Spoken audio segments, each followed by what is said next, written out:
আল্লাহ নবী একদিন হযরতে খাতুনে জান্নাতের ঘরের দিকে যাচ্ছে, এমন সময় আল্লাহ নবীর কানে কান্নার আওয়াজ আসলো। মাইকটা কিন্তু ঠিক সেটিং হয়নি, কোথায় গেল? খুব কষ্ট হচ্ছে। আরে প্রেসার দিতে হচ্ছে কেন আমাকে? এমনি ঠান্ডা আবহাওয়া, বুঝতে পারছেন তো, শরীর সবসময় জড়ো হয়ে আছে। মানে ঠান্ডা নয়, মানে সাথে আবহাওয়া। মানুষের শরীরের সঙ্গে আবহাওয়ার একটা কানেকশন আছে, আল্লাহরই হুকুম। এটা আওয়াজটা ঠিক করো। আল্লাহ নবী খাতুনে জান্নাতের ঘরের দিকে যাচ্ছে, কান্নার আওয়াজ আসছে। আল্লাহ নবী জিজ্ঞেস করছে, হে ফাতেমা তাজহারা, কে কাঁদে মা? হযরতে খাতুনে জান্নাত বলেন, আব্বা জান, হযরত ইমাম হুসাইন কাঁদতে লেগেছে। আল্লাহ নবী বলেছিলেন, ফাতেমা রে, তুমি তো জানো এই বাচ্চা দুটোকে আমি রাসূলুল্লাহ কত ভালোবাসি, এদের কান্না আমি সহ্য করতে পারি না। এ ফাতেমা, কেন এদেরকে কাঁদাও? আব্বা জান, বাচ্চাকে খিদা লেগেছে, ঘরে কিছু নাই, খিদার জন্য কাঁদতে লেগেছে। আল্লাহ নবী ঘরের ভেতরে গেলেন, ইমামে হোসেন পাককে কোলে তুললেন, নিজের জিহ্বা মুবারককে বার করে ইমামে হোসেনের গালে দিয়ে দিলেন। নানার জিহ্বা মুবারক চুষতে লেগেছে। হযরতে খাতুনে জান্নাত জিজ্ঞাসা করে, আব্বা জান, আপনি এটা কি করছেন? এ ফাতেমা রে, একটা সময় জালিমরা আমার এই বাচ্চার জন্য পানিকে আটকে দেবে, আমি আমার বাচ্চাকে যা দিয়ে দিলাম, আমার বাচ্চাকে কোনোদিন আর পিপাসা লাগবে না।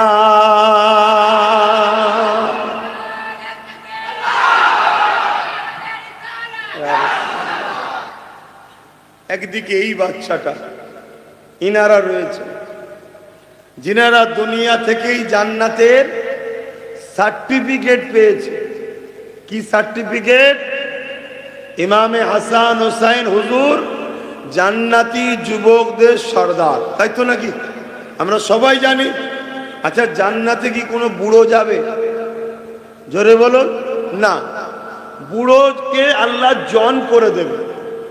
বুড়ো হালে যদি কেউ ইন্তেকাল করে, আল্লাহ তাকে জন যুবক বানিয়ে দেবে। বুড়ো হালে কেউ জান্নাতে যাবে না, যুবক হয়ে যাবে। হাসান হোসেন হুজুর যুবকদের সর্দার, তাহলে জান্নাতে তো বুড়োই যাবে না, তাহলে কাদের সর্দার? জোরে বলুন, সবার সর্দার। জোরে বলুন সুবহানাল্লাহ।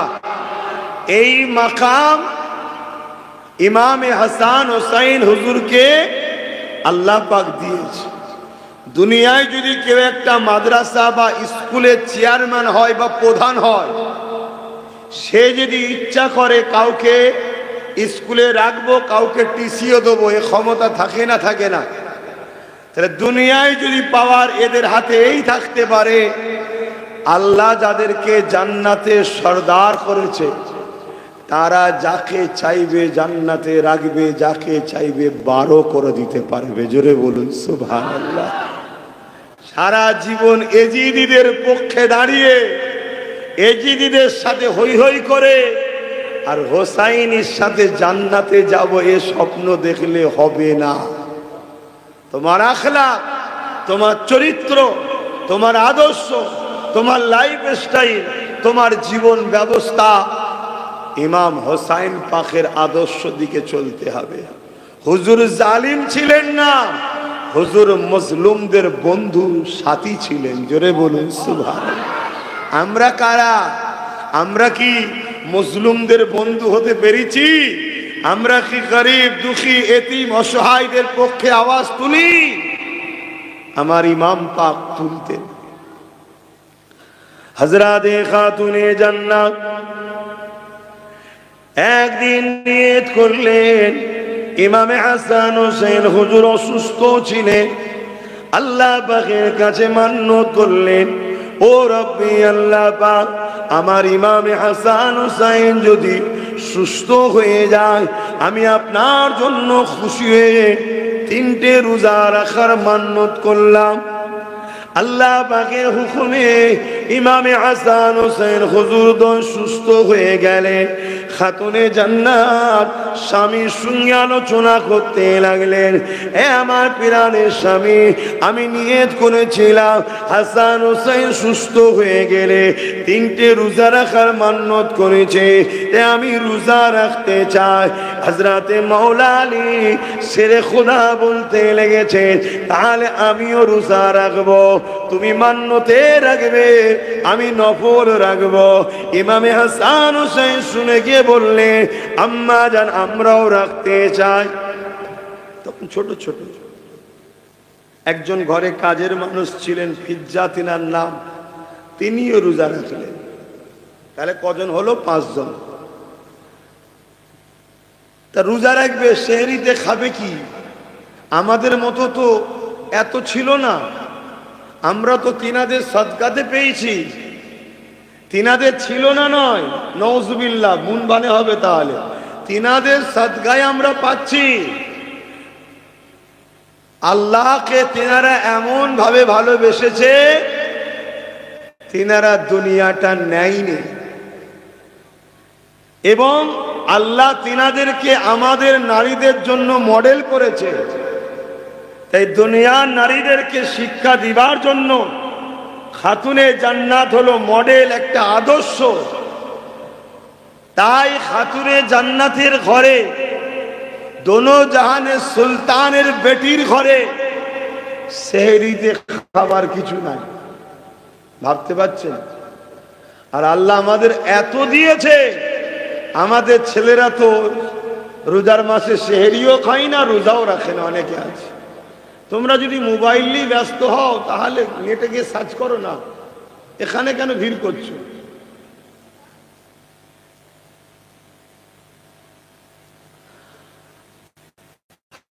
খাতুনে জান্নাত মাওলা আলী শেরে খোদা, ইমামে হাসান হোসেন আর ওই ফিজ্জা 5 জনই পানি দিয়ে সেহরি করলেন।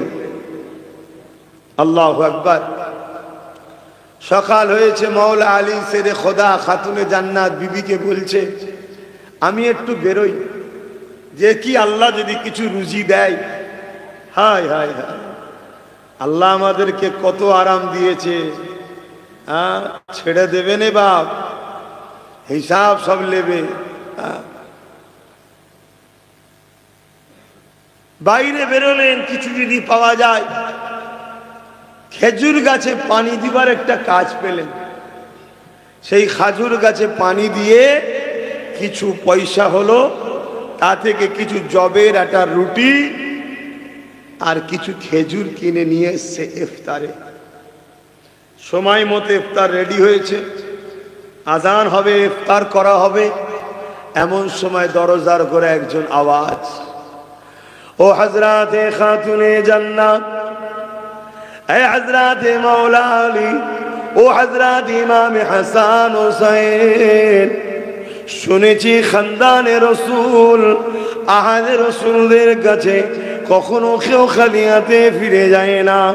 আমি কয়েকদিন খাইনি, বড় ক্ষুধার্ত রয়েছে, আমাকে যদি কিছু সাহায্য করা হয়। হযরতে খাতুনে জান্নাত, এ যুবকেরা, ইফতারটাকে নিল, এত সামান্য ইফতার, যেটাকে যদি হাফ করে দেওয়া যায়, যাকে দেবে এই মুসাফিরটার খেয়ে পেট ভরবে না। এই জন্যে পুরো ইফতারটাকে হযরতে মাওলা আলীর হাতে তুলে দিয়ে বললেন, যান, আল্লাহর বান্দা খেয়ে দিয়ে দেন। আজান মসজিদে হয়ে গেল, দুটো শিশু বাচ্চা আর খাতুনে জান্নাত মাওলা আলী ও ফিজ্জা, তিনারা পানি দিয়ে ইফতার করলেন। আবার রাত এসে গেল, সারা রাত কিছু খাওয়া নাই। পরে যেমন করে সেহরি রাত এসে গেল, সেহরিতে আবার পানি খেলেন, কেননা মান্যতে রোজা 3টে ছিল। আবার পরের দিন পানি পান করে ইফতার সেহরি খেয়ে এমন করে রোজা নিয়ত করে নিলেন। মাওলা আলী দিনের বেলা আবার বেরিয়ে গেলেন, যদি কিছু কাজ পাওয়া যায়। আবার কাজ করে ওই সামান্য কিছু জবের একটা রুটি ও একটা খেজুর নিয়ে আস। আল্লাহর পরীক্ষা দেখুন। আল্লাহ যদি এরকম এরকম পেয়ারা বান্দিদের ঘরে বান্দাদের ঘরে এরকম পরীক্ষা নিয়ে থাকে, তাহলে আমাদের কি হবে বুঝতে পারছেন? আল্লাহ আমাকে মাফ করেন, কি হবে আল্লাহ জানে। হযরতে খাতুনে জান্নাত হযরতে মাওলা আলী কিছু পেলেন, তা দিয়ে আবার জবের একটা রুটি খাজুর কিনে নিয়ে এসছেন ইফতারের জন্য। কেন ইফতার করবে বলে বসেছে, ঠিক প্রথম দিনের মতো আজানের অপেক্ষায় আছে। আর এমন সময় আবার দরজার করে একজন মুসাফির হাজির। ও আহলে রসুলেরা, কায়দি ছিলাম, জেলখানায় বন্দি ছিলাম, খাওয়া হয়নি, আজাদ হয়েছি, ঘরে যদি কিছু খাবার থাকে দেন। হযরত ইমামে হাসান হুজুর উঠে দাঁড়ালেন। মা থেকে ছেলেরা শিক্ষা পায়। ছেলে ভালো হওয়ার জন্য সব থেকে উত্তম জায়গা হলো মা, বাপ নয় মা। মাকেই ছেলেরা বেশি ফলো করে, ছেলে মেয়ে উভয়। মা হচ্ছে প্রথম শিক্ষক বা শিক্ষিকা। প্রথম দিনে যে খাতুনে জান্নাত দিয়েছে, ইমামে হাসান হুসাইন হুজুর দেখেছে ছোট ছোট, তখনই উঠে দাঁড়িয়ে ইফতারটাকে নিয়ে আর ওই মুসাফিরকে দিয়ে এসে পানি দিয়ে ইফতার করলেন। জোরে বলুন সুবহানাল্লাহ। 3 দিনের দিনে আবার সেহরি খেয়েছে, আবার কিছু জবের একটা রুটি এবং হযরত আলী হুজুর একভাবে খাওয়া নেই, শুধু পানি ভেবে রাখুন সেহরিতে আর ইফতারে। ভাবুন, শরীর বড় দুর্বল হয়ে গেছে, কোন রকম ভাবে কিছু কাজ করে তার বিনিময়ে কিছু আল্লাহ মিলিয়েছে। আবার জবের একটা রুটি খেজুর কিনে নিয়ে এসেছে। একবার ভাবেন নিজের দিকে, আল্লাহ আমাদেরকে কত ভালো রেখেছে, আর আমরা আল্লাহ ভুলে আছি, নবী ভুলে আছি। আর তারা কি করছে দেখেন। আমি তুমি হলে তো রোজাই মনে হয় ছেড়ে দিতাম, যা ঠিক আছে আবার রাখবো ফোনে, যাও, এত কষ্ট করা যাবে না। কে? হযরতে খাতুনে জান্নাত আবার ইফতার নিয়ে বসেছে। আবার লাস্টের দিনও দরজার গোড়ায় আবার একজন আওয়াজ দিয়েছে, হযরত ইমামে হোসাইন পাক ছোট ভাই আজকে উঠে ইফতার নিয়ে ওই মুসাফিরকে দিয়েছে। 3 দিনই সেহরিতে পানি, ইফতারও পানি। জোরে বলুন সুবহানাল্লাহ। এরপরে নামাজের মুসাল্লায় দাঁড়িয়ে হযরতে খাতুনে জান্নাত দুটো হাত তুলে বলতে লেগেছে, ও রব্বি আল্লাহ, ফাতেমাকে জিহাদে রেখেছেন, ফাতেমা আপনার উপরে বড় খুশি, আপনার উপরে বড় রাজি। আল্লাহ, আপনি যদি ফাতেমাকে না খাসিয়ে খুশি হন, ফাতেমা আপনার এত বড় দাসী, আপনাকে এতই পেয়ার করে, আপনার খুশির জন্যে ফাতেমা কেন না খেয়ে থাকতে পারবে না? আল্লাহ, আমি ফাতেমা আপনার উপরে রাজি খুশি হয়ে আছি। আর আমাদের একটু কিছু হলে আমরা মুখ দিয়ে এমন এমন কথা বলে ফেলি, না জানি সেই কথাতে আল্লাহ নারাজ হয়ে যায়, আমাদের ইমানে হয়তো ক্ষতি হয়ে যায়। কি অনেকে বলে ফেলে যে আল্লাহ দেখতে পায় না, সব জ্বালাটা গরিবের ওপরেই। হ্যাঁ, এত সব বাড়ি রয়েছে, আমাকেই শুধু জ্বালাচ্ছে। নাউজুবিল্লাহ বলেন। আল্লাহ যাকে যত ভালোবাসে দুনিয়ায়, তাকে আল্লাহ তত কঠিন কঠিন পরীক্ষার সম্মুখীন করে। আল্লাহ পরীক্ষা নেয়।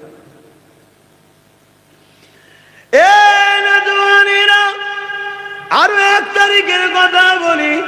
আল্লাহ নবী নবী নবী এমন করে পেটে 3 দিন পাথর বেঁধে রেখেছে, কিছু খাওয়ায়নি।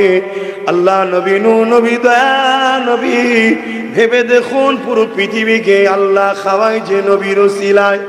बेशक देने वाला मौला अल्लाह, मगर पूरा कायनात में बढ़ते गए हमारे मुस्तफा। बुखारी शरीफ अल्लाह बोलছেন আর আমার রাসূল বলছেন আনা কাসিমুন আল্লাহু ইউতি बनाने वाला मौला बेशक अल्लाह है, बढ़ते मेरे मुस्तफा কামলিওয়ালা। এই জন্যে বোঝাবার জন্যে বলছে, আমার নবী পাক পেটে পাথর বেঁধে আছে, 3 দিন খাওয়া হয়নি। একজন গরীব এসে আল্লাহ নবীকে বলতে লাগলেন, ইয়া রাসূলুল্লাহ হাবিবাল্লাহ, আমার 2 দিন খাওয়া হয়নি। আল্লাহ নবী পেটে পাথর তুলে দেখায়, বাবারে আমার 3 দিন হয়নি, তথাপি আল্লাহ পাক আমাকে জিহালে রেখেছে, আলহামদুলিল্লাহ। আচ্ছা, নবীর খাওয়া হয়নি, আল্লাহ কি খেতে দেয়নি নবীকে?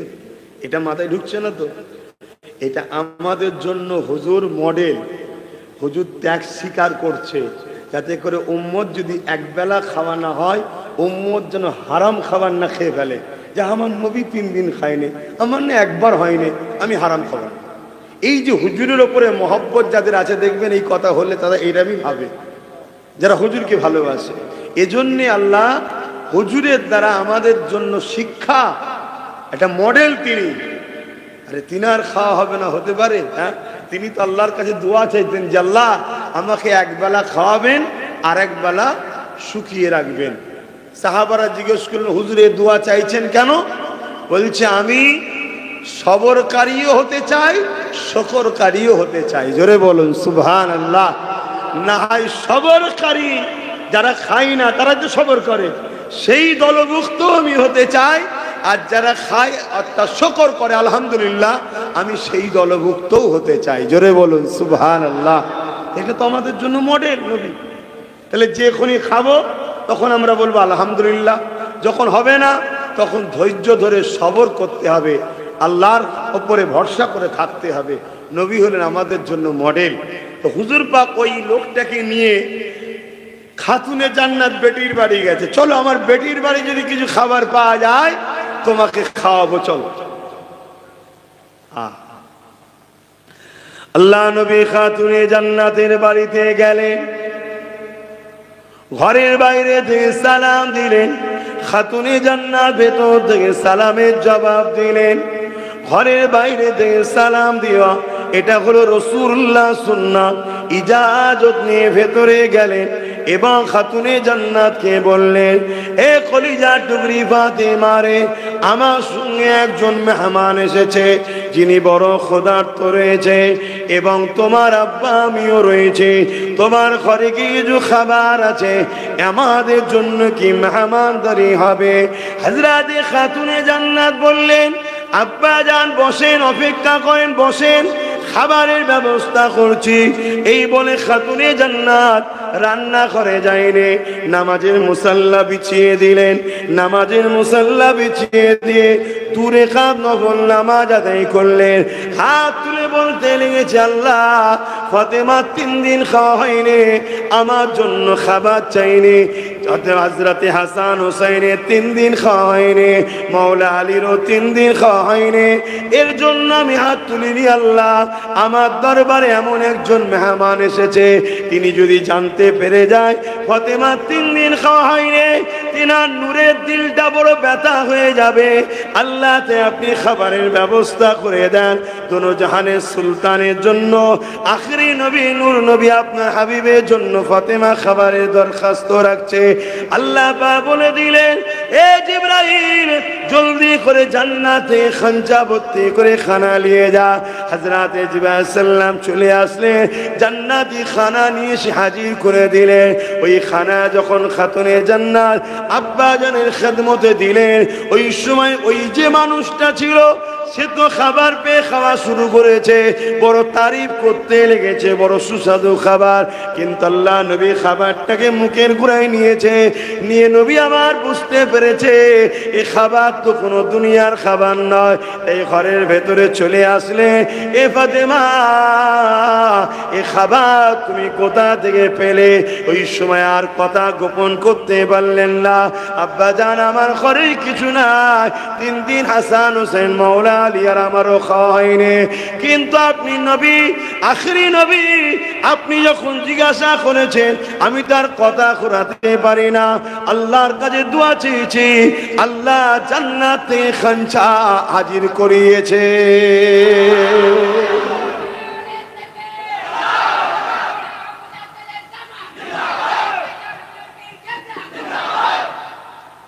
তাহলে তারা চাইলে আল্লাহ দেবে না? দেবে না।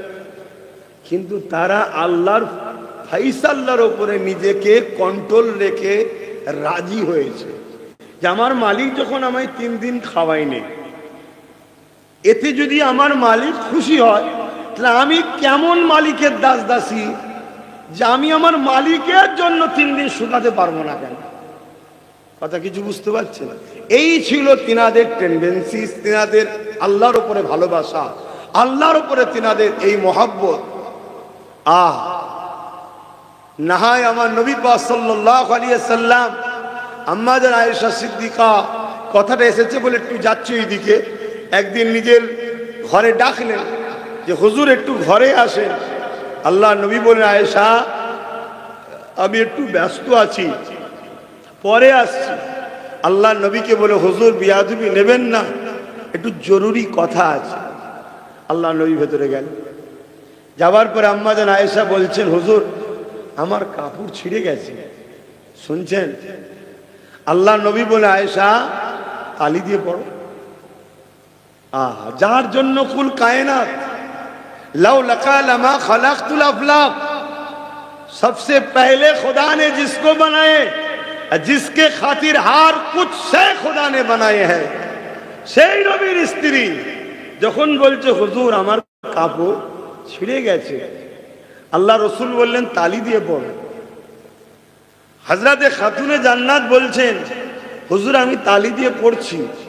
আল্লাহ নবী বললেন, তাহলে তুমি যদি বলো দোয়া করে দিচ্ছি উহুদ পাহাড় সোনা হয়ে যাবে, তোমাকে মালিক বানিয়ে দেবো, যদি দুনিয়া চাও, আর যদি আখিরাত চাও তাহলে আরো তালি দাও। আম্মা জান হযরত আয়েশা হুজুর বলে, হুজুর বিয়াদবি মাফ করবেন, আমি তালি দিয়েই পড়ছি, আমি দুনিয়া চাই না, আমি আখিরাতই চাই। কিন্তু তালি যে দেবো, সেলাইটা যে করব, ঘরে বাতি জ্বালাবার মশলাও নাই।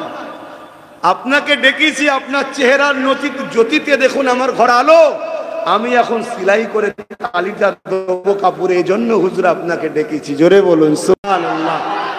এখানে দুটো কথা, হুজুর হলেন নূর, হুজুরের শরীর থেকে আলো জ্যোতি যেমন বেরোচ্ছে দেখছেন, এটাকে আরবিতে নূর বলে, ইংলিশে লাইট বলে, বাংলায় জ্যোতি বলে। তো যাই হোক, এক আর দ্বিতীয় নম্বর কথা, দোনো জাহানের সুলতান যিনি বললেন যদি তুমি বলো উহুদ পাহাড়কে সোনা বানিয়ে দেবো, খাতুনে জান্নাত বললেন হুজুর আমি দুনিয়া চাই না, আমার লাগবে না, দোয়া চাই না, তারপরও উহুদ পাহাড়ের পুরো নিচুটা হলো সোনা। জোরে বলুন সুবহানাল্লাহ। সেই নবীর বেটি ফাতেমা হুজুরের ঘরে খাবার থাকবে না, যিনি মুসাল্লা বিছিয়ে বলা শাসরে জান্নাত থেকে খানা আসে, অ্যাকচুয়ালি তিনারা এই গরিবী জিন্দগিটাকে পছন্দ করেছে। কেন ধনীদের থেকে গরিবরা 500 বছর আগে জান্নাতে যাবে। জোরে বলুন সুবহানাল্লাহ। তবে গরিব হওয়াটা বলা যত সহজ, গরিবী জিন্দগি কিন্তু অত সহজ নয়। বিশেষ করে আজকের দিনে তো আরো ভয়ানক, আজকের দিনে তো আরো ভয়ানক। এ সমাজে কুকুরের দাম আছে তো গরিবের দাম নেই, জানি না আমার কথা খারাপ লাগলো কি, কিন্তু বাস্তব বাস্তব। হ্যাঁ গরিবের দাম আছে, কার কাছে? যারা আল্লাহ ও রসুলের পিয়ারা, তাদের কাছে দাম আছে। তারা তো গরিবকে পেলে গরিবের সঙ্গে বিজনেস করবে। কিরকম? তোকে আমি দুনিয়ায় দেখছি, তুই আমায় আখিরাতে দেখবি। শুনছেন তো নাকি? যারা সত্যি আখিরাতকে বিশ্বাস করে, যারা হাসর কিয়ামতকে বিশ্বাস করে, ময়দানে মাশরকে বিশ্বাস করে, কোরআন কালামুল্লাহ ও হাবিবুল্লাহকে বিশ্বাস করে, তারা গরিব পেলে তারা বড় খুশি হয়। কেন? যে তোকে আমি দুনিয়ায় দেখছি, তুই আমায় আখিরাতে দেখবি। হ্যাঁ, কিয়ামত তো গরিবদের জন্য বড় শান্তি, বড় আনন্দের জায়গা হবে। বলে বলুন সুবহানাল্লাহ। ময়দানে মাশর তাদের চিন্তা নেই তো। আল্লাহর ফেরেশতারা বলবে গরিবদের ঘরে এসে গেছে যখন বলে দিচ্ছি, কখন কোন দিকে আল্লাহ আলোচনা করায় আল্লাহ জানে। আমার আলোচনা করার লাইন অন্য ওই দিকে চলে যাচ্ছে, আল্লাহ বলাচ্ছে যেদিকে, আমি কি করবো? অসুবিধা হচ্ছে আপনাদের? কিয়ামতের দিনে আল্লাহর ফেরেশতারা যখন বলবে সব দাঁড়াও, হিসাব দিতে হবে, গরিবরা তখন বলবে হিসাব আবার কিসের? দুনিয়ায় তো কিছুই ছিল না, তো হিসাবটা কিসের? ওই সময় কথা যখন কাটাকাটি হচ্ছে, আল্লাহ আওয়াজ দিয়ে বলবে, হে ফারিস্তা, আমার এই বান্দারা ঘরে কি বলছো? আল্লাহ সবই জানে। এটা ঘটেছে কি? এটা ঘটেছে না? ঘটবে তো। আর এই ঘটবে কি, ওটাও যিনি জানে তিনিই তো মালিক, তবেই তো তিনি আল্লাহ। আল্লাহ সব জানে, বুঝতে পারছেন তো নাকি? কিয়ামত দিন এটা ঘটবে, আল্লাহ জানেন এটা ঘটবে। তিনি তিনার হাবিবকে জানিয়েছে, হাবিব আমাদেরকে জানিয়েছে হাদিস দ্বারা। আল্লাহ পাক ফেরেশতাকে সেদিন বলবে, ফেরেশতা তুমি কি কথা বলছো? আল্লাহ এদেরকে হিসাবের কথা বলছি, এরা বলছে আমরা জান্নাত যাব, দেরি হচ্ছে। রাসূলের হাদিস বলেছে গরিবরা ধনীদের থেকে 500 বছর আগে জান্নাত যাবে। তাই গরিব তো হুড়োহুড়ি করছে, এখন আবার দাঁড়াবো কেন, জান্নাত যেতে হবে। তা আমরা যখন বলছি হিসাব দেবে তারপরে, তখন গরিবরা বলছে হিসাব আবার কিসের? আল্লাহ বলছে সাদ্দাকতা, সত্য বলছে, ওদের আবার হিসাব কিসের? যা ওদেরকে জান্নাত দিয়ে দাও। জোরে বলুন সুবহানাল্লাহ। গরিবী হওয়াটা যত বলতে সহজ, হওয়া অত সহজ নয়, বাস্তব কিন্তু অত সহজ নয়। কথা শুনছেন? গরিব তো আমরা দেখছি, কিন্তু গরিব কি সবর করতে পারছে? গরিব শুধু হলে হয় না, গরিবকে সবর হয়ে আল্লাহর ফয়সালায় রাজি হয়ে থাকতে হবে। সেইটা হওয়া চারটিখানি ব্যাপার নয়। যা ওদিকে আর আলোচনা নয়, ফিরে আসেন। হযরত ইমামে হুসাইন পাকের কথা বলছিলাম। ইমামে হাসান হুসাইনকে আল্লাহ নবী কতটা ভালোবাসতেন, নবী আমার জানিয়ে দিলেন, এ দুনিয়া মানুষেরা, তোমরা যারা আমি আল্লাহ আমি রাসূল আমাকে ভালোবাসো, আমাকে পেতে চাও, আমাকে ভালোবাসতে চাও, আমি রাসূলুল্লাহ জানিয়ে দিই তারা যেন ইমাম হাসান হুসাইনকে ভালোবাসে। যারা ইমাম হাসান হুসাইনকে ভালোবাসবে, যারা আমি রাসূলুল্লাহ আমাকে ভালোবাসলো আর আমাকে যারা ভালোবাসবে, আল্লাহ পাক তাদেরকে ভালোবাসবে। প্রথম সিস্টেমটা কেমন হলো? যারা হাসান হুসাইনকে ভালোবাসবে তারা রাসূলুল্লাহকে ভালোবাসলো, যারা রাসূলুল্লাহকে ভালোবাসলো হওয়া দরকার ছিল আল্লাহকে ভালোবাসলো, তাই তো নাকি? কিন্তু না, আল্লাহ নবী বলছেন হাসান হুসাইনকে যারা ভালোবাসলো তারা আমি রাসূল আমাকে ভালোবাসলো, আমাকে যারা ভালোবাসলো আল্লাহ তাদেরকে ভালোবাসবে।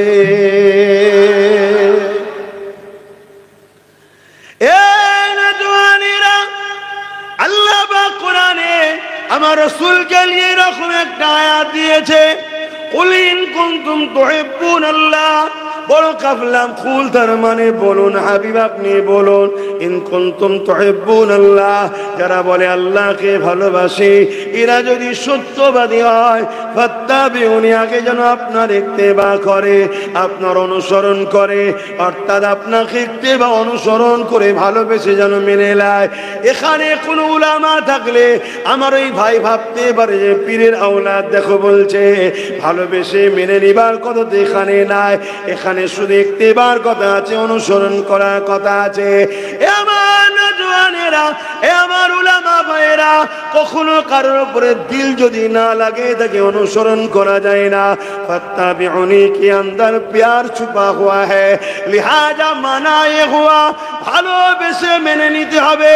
আল্লাহ নবীকে তো আবু জেহেল মানতো, আল্লাহ নবীকে তো উতবাও মানতো, তারা তো আমার নবীকে আল আমিন বলে মেনেছে। তারা কি জান্নাতি হবে? না না না, তারা ব্যক্তি মুহাম্মদ বলে মেনেছে, ভালোবেসে রাসূলুল্লাহকে মেনে নেয়নি।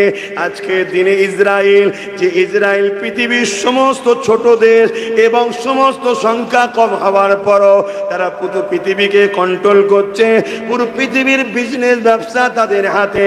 তারা নিজেরা বলতে লেগেছে আমরা পৃথিবীতে বিজনেস কি করে ছড়াতে পারলাম, কেননা আমার নবী পাক যখন মক্কা থেকে আসরে মদিনার জমিনে চলে এসেছিলেন, আল্লাহ নবী ওই মদিনার মানুষরা সব থেকে পিছিয়ে গরিব ছিল, আল্লাহ নবী তাদেরকে অর্থনীতি শিখালেন। সেই অর্থনীতিটা এখনো ইহুদিরা ধরে রেখেছে। তাই তারা আজকে পৃথিবীর মুখে অল্প হওয়ার পরও পুরো পৃথিবীতে তারা বিজনেস করছে, সব থেকে ধনী তারা হয়ে বসে আছে। শুনছেন তো নাকি? তারাও আমার নবীকে মানছে, ফলো করছে না, করে না, কিন্তু মহব্বত করে করে। তাহলে শুধু মানার নাম ঈমান নয়, রসুল জেনে আদব ও মহব্বতের সাথে মেনে নেবার নাম ঈমান। তা ফাত্তাবিউনির আন্দার এর মধ্যেই ভালোবাসা বলুন লুকানো রয়েছে। আল্লাহ বললেন ইউহিব্বুকুমুল্লাহ, যারা আমার হাবিবকে ইত্তেবা করে অনুসরণ করে মেনে নেবে, ইউহিব্বুকুমুল্লাহ, আমি আল্লাহ তাদের ভালোবাসবো। তাহলে কি বলল? আমি আল্লাহকে যারা ভালোবাসে, এটা যদি সত্যবাদী হয়, এদের কাজ হবে প্রথমে রসুলকে ইত্তেবা করে ভালোবেসে মেনে নেয়, তাহলে আমি আল্লাহ তাদেরকে ভালোবাসবো। ব্যাপারটা হচ্ছে হাদিস পাকের মধ্যে আছে, ভালোবাসা শুরুটা আল্লাহর পক্ষ থেকে হয়। বান্দার ক্ষমতা নাই যে আল্লাহকে ভালোবাসতে পারে।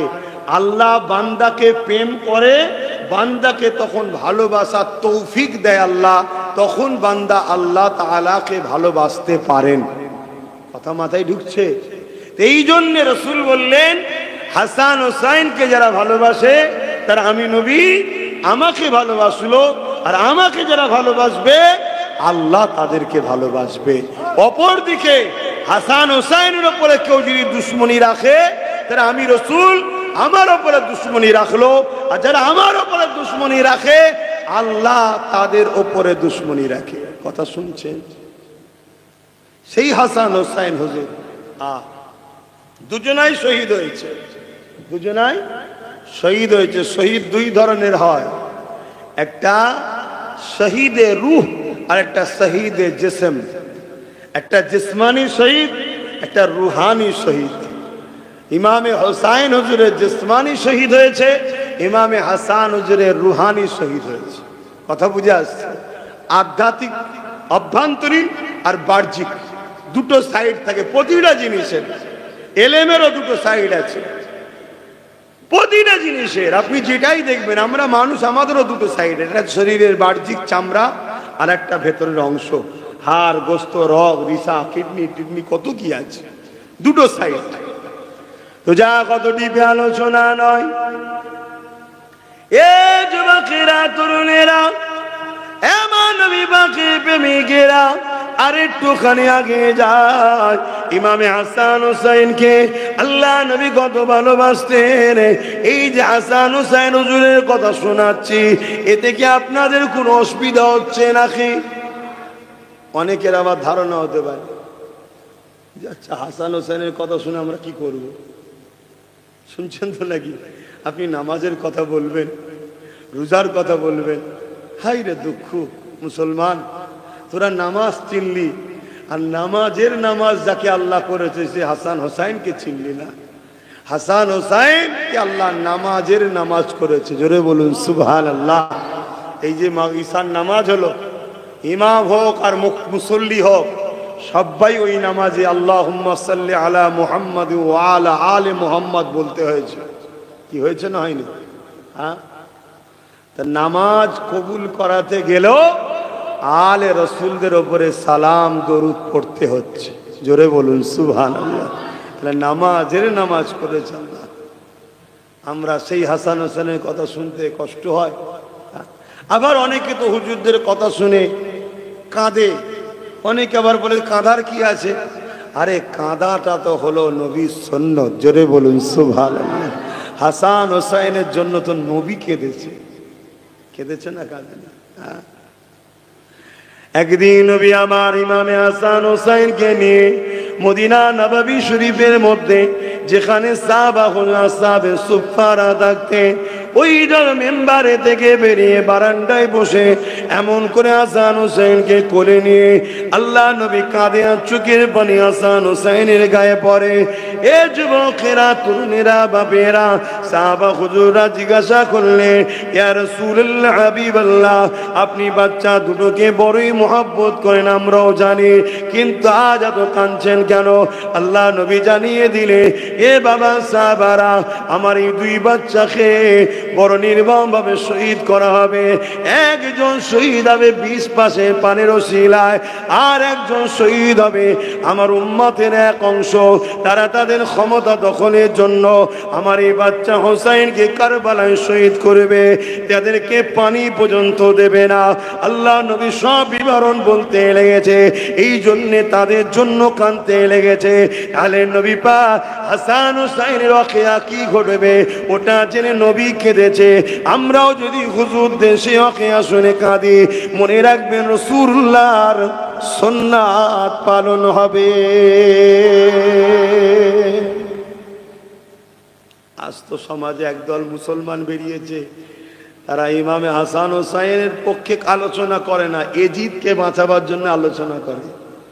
কেউ কেউ তো আবার এজিদকে রহমাতুল্লাহ আলাইহিও বলে, কেউ কেউ বলে এজিদের কোনো দোষ ছিল না, কেউ কেউ আবার এজিদের নামে মাদ্রাসাও করছে। শুনছেন আব্বাজানেরা? এরাও বলে আমরাও মুসলমান, এরা বলে কি আমরাও মুসলমান। আর আল্লাহ নবী বলছেন ৭৩টা দল হবে মুসলমানদের মধ্যে, ৭২টা দল হবে জাহান্নামে, একটা মুসলিম দল জান্নাতে যাবে। কটা?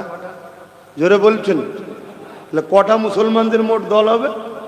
৭৩টা। মোট কটা? ৭৩। তার মধ্যে জাহান্নামে যাবে কটা? ৭২। ৭২ দলেই নামাজ থাকবে, ৭২ দলেই দাড়ি টুপি থাকবে, কোরআনের শিক্ষা, হাদিসের শিক্ষা, মসজিদ, মাদ্রাসা, রোজা, হজ, যাকাত, দান, খায়রাত সব থাকবে, তারপরেও জাহান্নামে যাবে।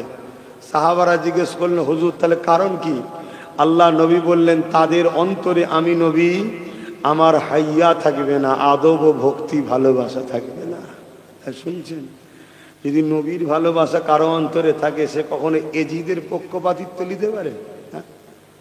সে কখনো এজিদের নামে মাদ্রাসা করবে? এজিদকে রহমতুল্লাহ বলবে?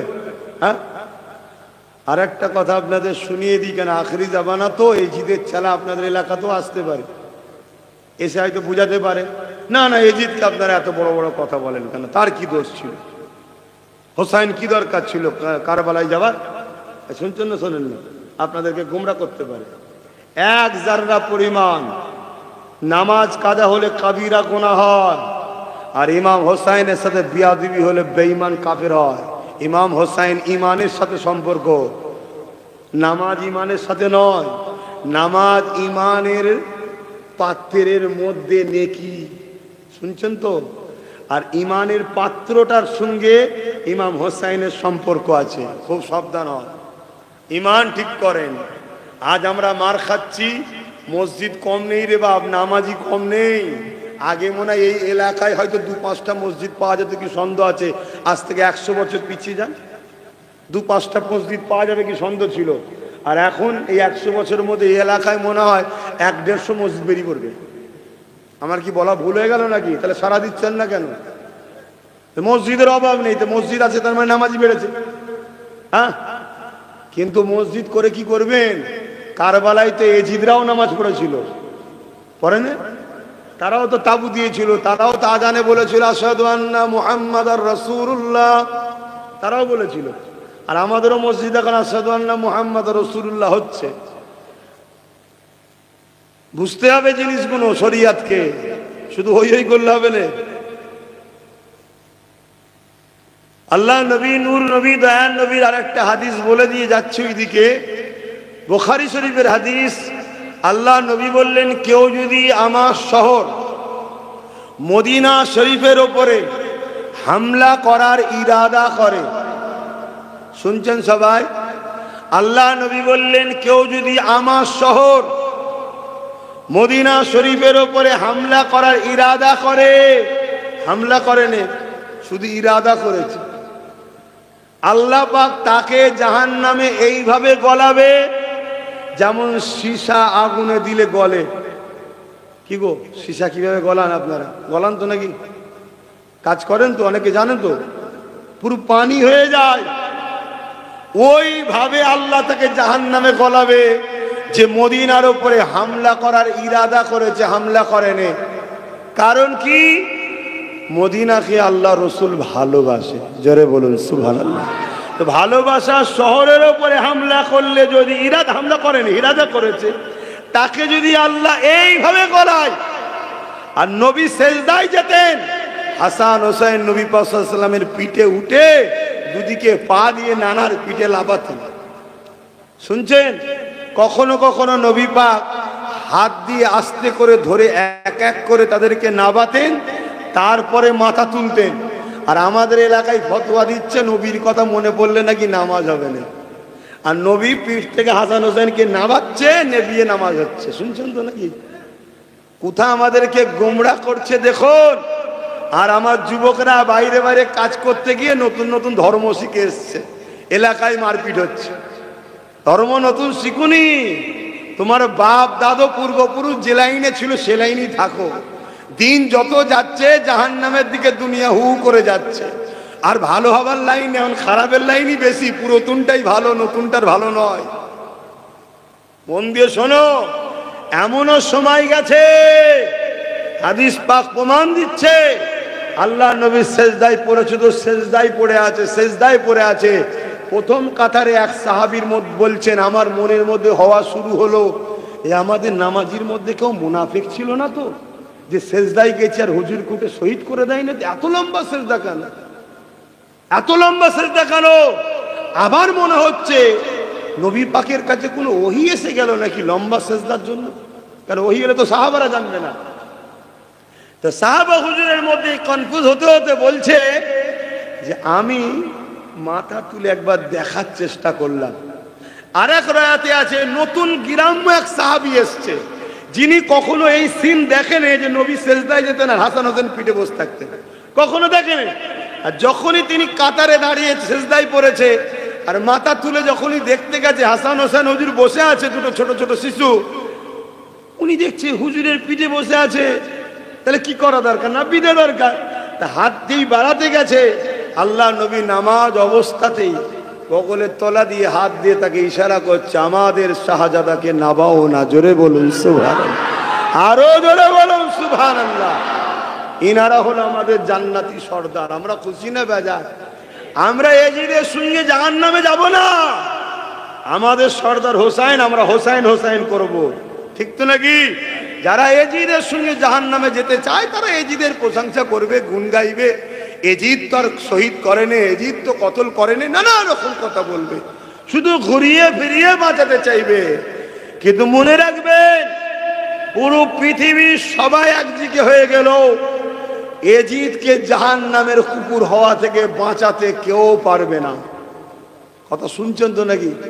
যে চেষ্টা করবে সে বেটাও আমার ভয় হয় ওর সাথে না জাহান্নামে ঢোকে। কেন মান কি বলে আল্লাহ রসুল বললেন,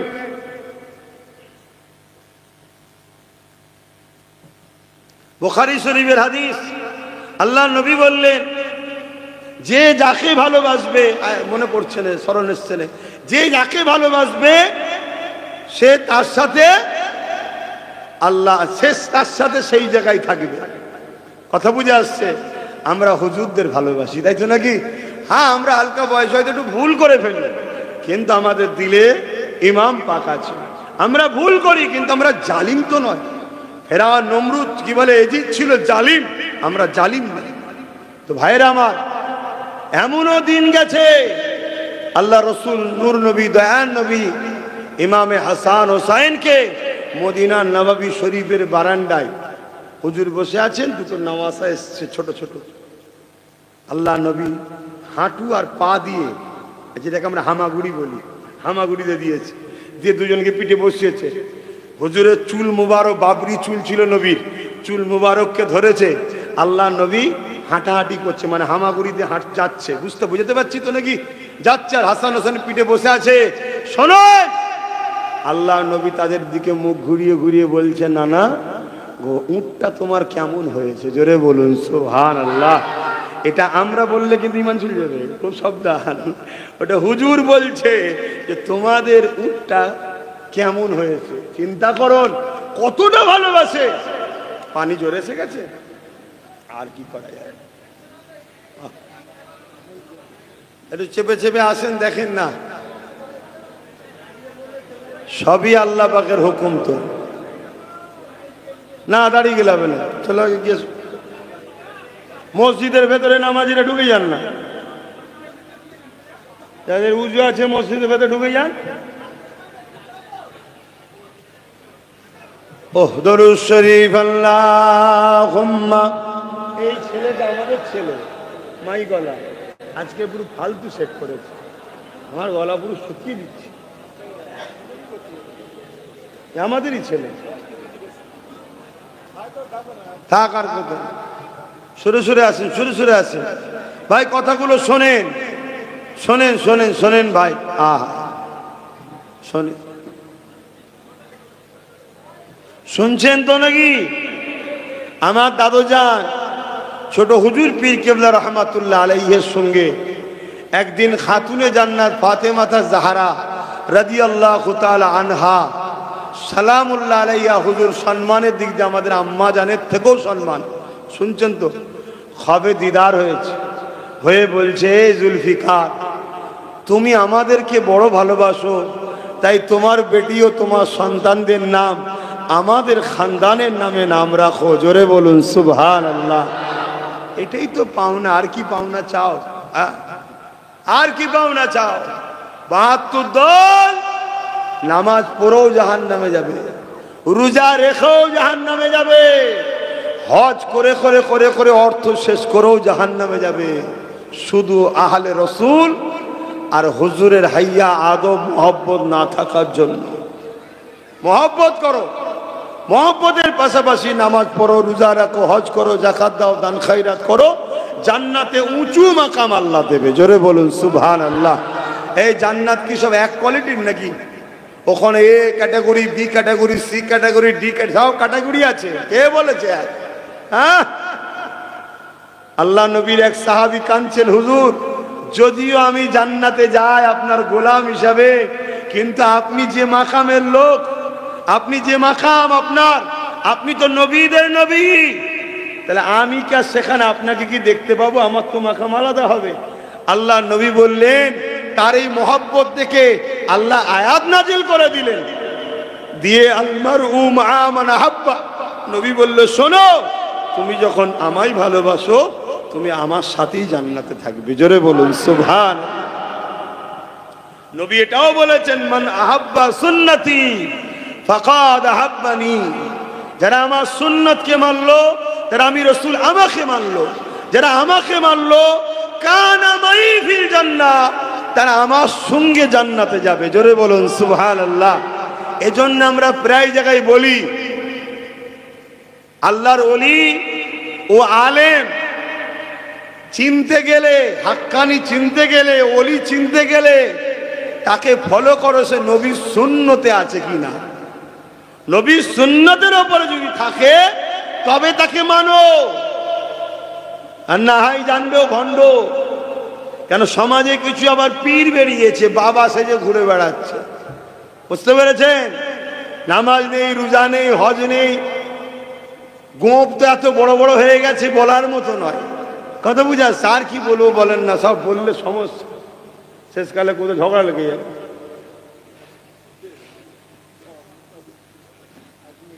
আগুন লেগে যাবে। শোনেন, যে নবীর সুন্নতের উপরে নেই, সে যদি আকাশে উড়েও যায় সে জাদুঘর হতে পারে, ওলি হতে পারে না। নবীর সুন্নতের উপরে যে চলবে সেই হলো আল্লাহর ওলি। কথা মাথায় ঢুকছে? খুব সাবধান, মাথায় রাখবেন। আখিরি জামানা ধোকায় দিয়ে শেষ করে ফেলবে, সব ধোকা চলছে, ধোকাতে শেষ করে ফেলবে। আমি তো এতটুকু মনে করি, আল্লাহ তুমি যদি আমার সব নিয়ে লাও, ইমানটা যেন হারা না হয়ে যায়। ইমান যদি থাকে, পিটানি খেয়ে হোক আর যাই করে হোক, একদিন না একদিন জান্নাত যাওয়া হবেই। জোরে বলুন সুবহানাল্লাহ। আর ইমান যদি না থাকে বাপ, সব বেকার। আর ইমান হুজুরের প্রেম ও আদবের নাম, মাথায় থাকবে তো? তো যাক, চলে আসেন হযরত ইমামে পাক, তিনাকে আল্লাহ রসুল কত ভালোবাসতেন। সেই ইমাম পাক কারবালার মাঠে তিনি কি লড়াই করতে গেছিলেন? অনেকে তো বলে, কেন কারবালায় যেতে গেলেন? কি হাই রে হাই রে। অনেক বড় আখিয়া সংক্ষেপে বলি, হযরত মাবিয়া রাদিয়াল্লাহু তাআলা যখন ইন্তেকাল হয়ে গেলেন, জোর করে নবী পাকের দেখানো পন্থাকে ব্রেক করে দিয়ে, ভাঙচুর করে দিয়ে অন্য পন্থায় জোর করে এজিদ খলিফা ঘোষণা করে দিয়েছিলেন। এ যুবকেরা, এখানে আর একটা কথা বলি, কেউ কেউ রয়েছে হযরতে মাবিয়া হুজুরের বিরুদ্ধে কথা বলে, আর আমরা কিন্তু মাবিয়া হুজুরের বিরুদ্ধে নয়। কেউ কেউ আবার এজিদের পক্ষে কথা বলে, আমরা আবার এজিদের পক্ষে নয়। আমরা হলাম ইমামে হাসান হুসাইনের পক্ষে। ইমামে হাসান যাকে সম্মান দিয়েছে আমরা তাকে সম্মান করব। ইমামে হোসাইন যাকে বদদুয়া দিয়েছে, অভিশাপ দিয়েছে, তাকে আমরা লানত দেব। এই ইমামে হাসান হযরত মাবিয়া হুজুরকে ভালোবেসেছে, সম্মান করেছে, তাই আমরা মাবিয়া হুজুরকে সম্মান করি। আর ইমামে হোসাইন এজিদের বিরুদ্ধে সংগ্রাম করেছে, তার উপরে লানত দিয়েছে, তাই আমরা এজিদকে লানত দিয়ে থাকি। তাই আমরা ইমামে হাসান হোসেনের প্রকৃত মান্যওয়ালা তখনই হতে পারলাম। এই জন্য জানিয়ে দিয়ে গেলাম, হযরত মাবিয়া হুজুর ইন্তেকালের পরে জোর করে এজিদ খলিফা দখল করে নেয়, খলিফা ঘোষণা করে দেয়, রাজগদি দখল করে নেয়। এই দখল করে নেবার পর বিভিন্ন জায়গায় হই হই শুরু হয়ে যায়। কারণ এজিদ ছিল চরিত্রহীন, এজিদ ছিল বদমাইশ, এজিদ ছিল লম্পট, এজিদ ছিল জালিম, তাই মানুষেরা মানতে চায় না। কিন্তু এজিদ জোর করে রাজ ক্ষমতা জোরে মানুষকে তার পক্ষে নিতে লেগেছে। এই যুবকেরা, তরুণেরা এই ওয়াকিয়াগুলো শুনবেন আর আজকের দিনের সঙ্গেও মিলাবে। কেননা আজকের দিনে তো এইরকম এজিদ মার্কা জালিম শাসক বেরিয়েছে, যাদেরকে জনগণ মানতে চায় না, কিন্তু পুলিশের জোরে, মিলিটারির জোরে জোর করে তারা জনগণের থেকে তাদের অধিকারকে কেড়ে নিয়ে এমন করে তারা ক্ষমতাকে দখল করতে লেগেছে। এটা হলো আজকের এজিদ। এই এজিদের পক্ষ থেকে আর হোসাইনের সঙ্গে জান্নাতে যাবার স্বপ্ন যারা দেখছো, এর থেকে বড় মূর্খ আর কিছু হতে পারে না। শুনছেন তো নাকি?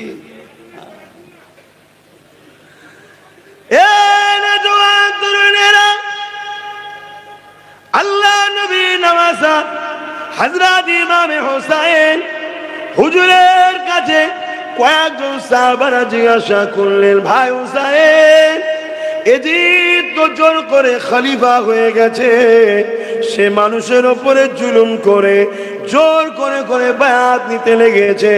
এই হযরত ইমামে হোসেন পাক, আপনার পরামর্শ কি? ইমামে হোসেন বলেছেন, কি বলেছে মন দিয়ে শোনেন, তারিখ গাওয়া দিচ্ছে। ইমামে হোসেন পাক বলেছেন, আমার কোনো খেলাফতের শখ নাই, কোনো গদির লোভ লালসা নাই, কিন্তু এজিদ যদি আমার নানা দিনের উপরে চলতো তাহলে ওকে আমার মেনে নিতে কোনো অসুবিধে ছিল না। কি বলছেন? যদিও বদমাইশ না হয়ে, জালিম চরিত্রহীন অত্যাচারী না হয়ে যদি নানা দিনের উপরে চলতো তাহলে ওকে আমার মেনে নিতে কোনো আপত্তি ছিল না। কেন? আমার গদির লোভ লালসা নাই। কিন্তু আমি ওকে মানতে পারছি না। কেন? ওর হাতে হাত দেওয়া মানে মদকে সাপোর্ট করা, ওর হাতে হাত দেওয়া মানে নারী নাচ, অত্যাচার, জুলুম, খুন, প্রজাদের লুট, সবটাকে সাপোর্ট করা। শুনছেন তো? কাউকে সাপোর্ট করা মানে কি? তার পাপটাকে অ্যাকসেপ্ট করা। শুনছেন আমার কথা? হ্যাঁ, পৃথিবী বিখ্যাত একজন মুফতির নাম এখন শোনা যায়, তাকি উসমানী সাহেব। কথা বুঝে আসছে? তিনি তার কিতাবের মধ্যে লিখেছে, ভোট দেওয়া শাহাদাত সাক্ষী দেওয়া, অর্থাৎ ভোট যাকে দিলেন সে যদি ভালো কাজ করে সে যেমন নেকি পাবে, আপনিও নেকি পাবেন। আর ভোট যাকে দিলেন সে যদি অন্যায় কাজ করে সে যেমন জালিম পাপী হবে, আপনিও পাপী হবে। শুনছেন তো নাকি? আখরি যাবে না। একটু বুঝে বুঝে কাজ করো, একটু বুঝে বুঝে চলো। আমার কথায় কি খারাপ লাগছে নাকি যে হুজুর আবার ভোটের দিকে চলে গেল কেন? ইসলামে রাজনীতি আছে না নাই? আমি আমার ভাইদেরকে বুঝাবো না যে রাজনীতির নামে জাহান্নাম কিনছেন না তো, রাজনীতির নামে বেঈমান হয়ে যাচ্ছেন না তো? কেন রাজনীতির নামে, সেকুলারের নামে আমাদের মুসলমানরা তো বেশিরভাগ সব কাফের হয়ে যাচ্ছে। শুনছেন তো নাকি? কিছু মুসলমান এমন স্লোগান দেয়, সেই স্লোগান দেওয়ার সাথে সাথে মুশরিক হয়ে যাচ্ছে। স্লোগান দেওয়ার সাথে সাথে মুশরিক কাফের হয়ে যাচ্ছে। কেন? আমার দলের স্লোগান। আরে ওই দল করিস কেন? যে দল করতে গিয়ে তোকে জাহান্নামের কুত্তা হতে হবে, সে দল করিস কেন? হ্যাঁ, ফরজ নাকি করতে হবে? তোর মালিক আল্লাহর কথা তুই ভাববি, পৃথিবীর কারো কথা বলার দরকার নেই। তারপরে আবার সেকুলার দেখাতে গিয়ে আমাদের কওমের লোকেরা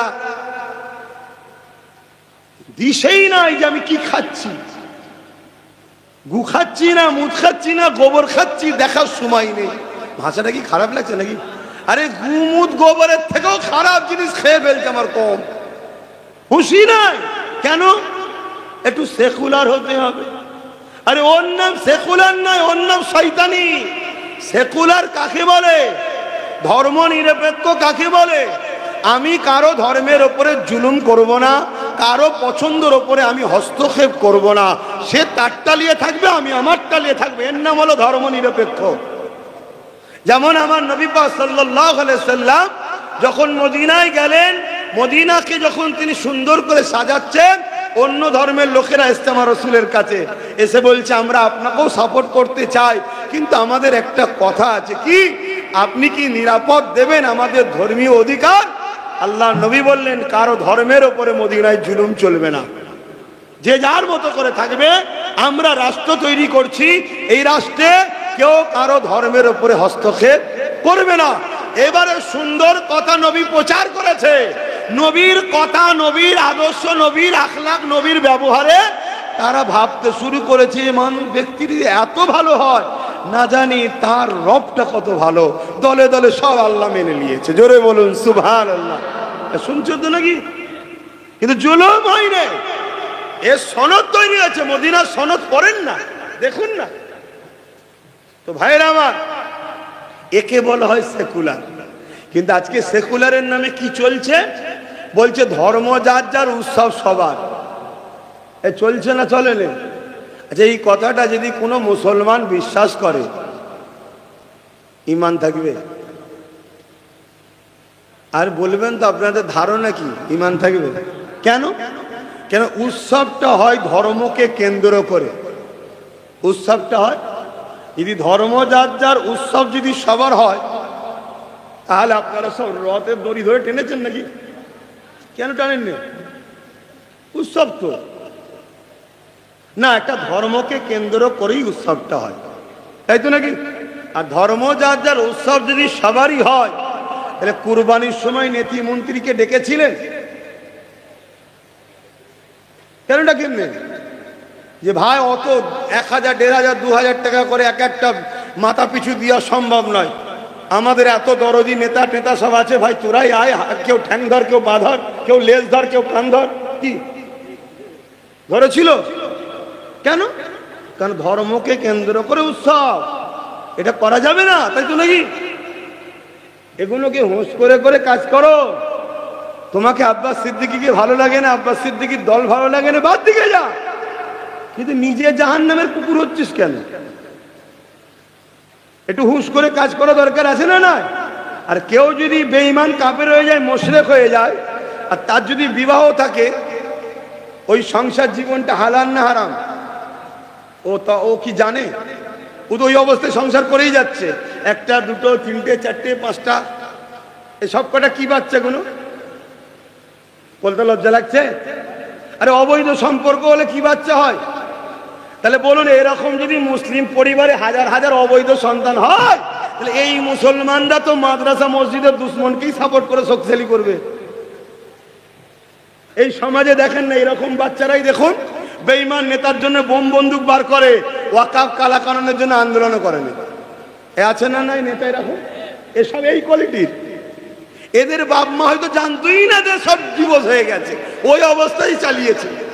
চালানা আটানা বাড়ানা সব বেরিয়েছে, এখন বড় হয়ে নেতা হয়েছে, বেঈমান নেতার জন্য লড়াই করে, আর দিন ইসলামের জন্য লড়াই করে না। শুনছেন তো নাকি? কারো নাম ধরে বলেছি? এরপরেও যদি কারো গায়ে লাগে সে তো গাল দেবে নাকি? গাল কে দেবে? যেই কোয়ালিটি। একদম তো ক্লিয়ার কথা রে বাবা, লজ্জার কি আছে? আর এই কথাটা খারাপ কিছু কথা নয় তো, কোরআনে আছে। ওয়ালিদ বিন মুগীরাকে আমার আল্লাহ কোরআনে বলেছে হলো জারজ সন্তান। কোরআনে আল্লাহ বলেছে ও অবৈধ সন্তান, ও জারজ সন্তান, যাকে আমরা গুদা বাংলায় সাধারণ ভাষায় কি বলে?